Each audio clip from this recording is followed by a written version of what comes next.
1962 भारत चीन युद्ध का वो साल जब लद्दाख की बर्फीली चोटियों पर 16,000 फीट की ऊंचाई पर एक ऐसी लड़ाई लड़ी गई जिसने भारतीय सेना का इतिहास हमेशा के लिए बदल कर रख दिया। आइए आज उस असाधारण शौर्य की कहानी को समझते हैं। तो इस लड़ाई की सबसे हैरान करने वाली बात पता है क्या थी? वो थी संख्या।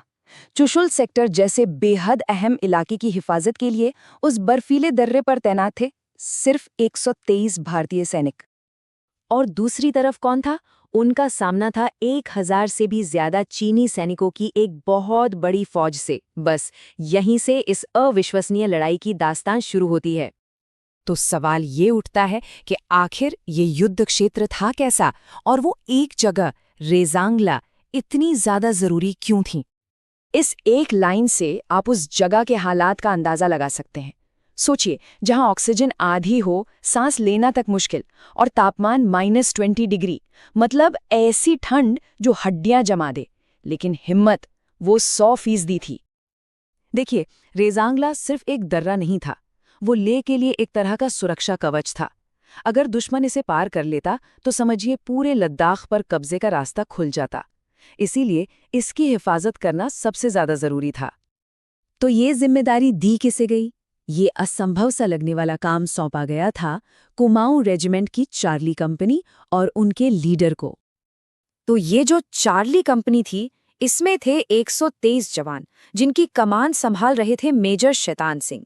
ये कोई आम सैनिक नहीं थे, ये पहाड़ी इलाकों में लड़ने के एक्सपर्ट थे। पर एक बड़ी मुश्किल थी, इनके पास हथियार और गोलियां बहुत कम थी। लेकिन जो चीज इनके पास भरपूर थी वो था हौसला, और वो किसी भी पहाड़ से ऊंचा था। उन्हें ऊपर से सिर्फ एक बिल्कुल साफ और सख्त ऑर्डर मिला था, और इस एक आदेश ने ही पूरी लड़ाई की तकदीर तय कर दी। मतलब साफ था, पीछे हटने का तो सवाल ही नहीं उठता।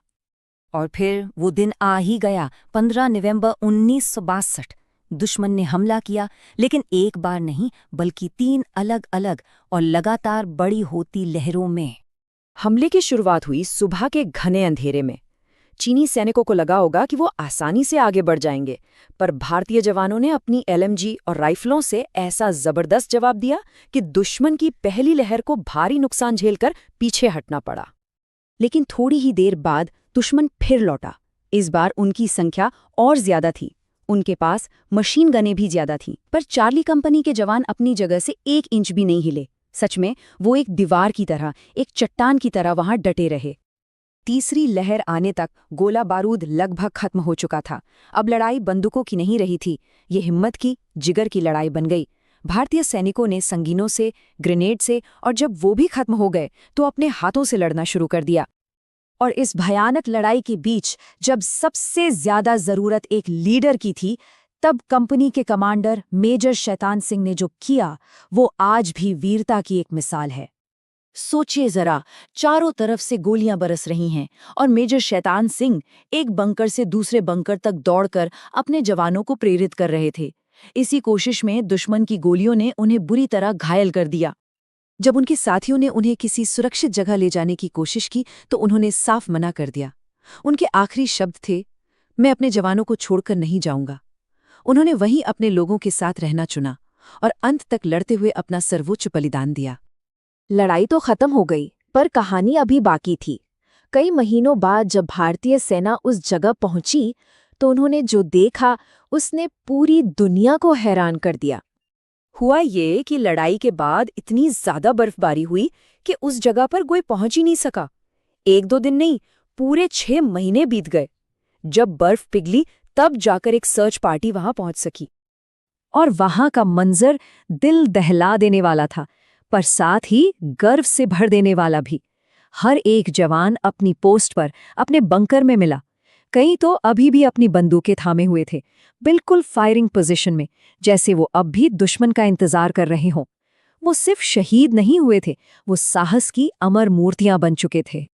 इस बेमिसाल बहादुरी को देश ने हमेशा याद रखा। मेजर शैतान सिंह को मरणोपरांत भारत का सबसे बड़ा वीरता पुरस्कार परमवीर चक्र दिया गया, और चार्ली कंपनी वो हमेशा के लिए बलिदान का एक प्रतीक बन गई। आज भी रेजांगला मेमोरियल पर ये पंक्तियां लिखी हुई हैं, How can a man die better than facing fearful odds for the ashes of his fathers and the temples of his gods? यानी एक इंसान के लिए इससे बेहतर मौत और क्या हो सकती है कि वो अपने पूर्वजों और अपने देश की रक्षा के लिए भयानक मुश्किलों का सामना करते हुए जान दे। ये सवाल और उन 123 वीरों का बलिदान हमें हमेशा याद रहेगा।